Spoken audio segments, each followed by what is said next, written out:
O presidente da Deputación supervisou este martes o resultado da rehabilitación integral dos dous pabillóns do antigo fogar da Santa María que desde este verán acollen os servizos de recadación, medio ambiente, cooperación cos concellos, formación e asesoría xurídica e mantivo un encontro cos traballadores.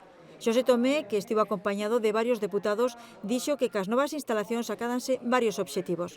Por unha banda, mellórase o servizo á cidadanía, tanto pola localización do edificio como polas características das novas dependencias.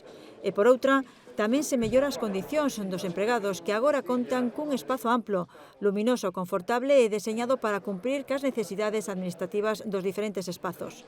Ademais, Tomé resaltou a importancia da renovación dun edificio que forma parte do patrimonio da provincia, xa que está catalogado e protexido e é obra dun arquitecto de renome como Luís Bellido. Con estas obras, nas que a institución provincial investiu máis d'1.700.000 euros, conserváronse as fachadas e os elementos estruturais orixinais dos edificios e fíxose unha distribución e renovación das instalacións para garantir a accesibilidade.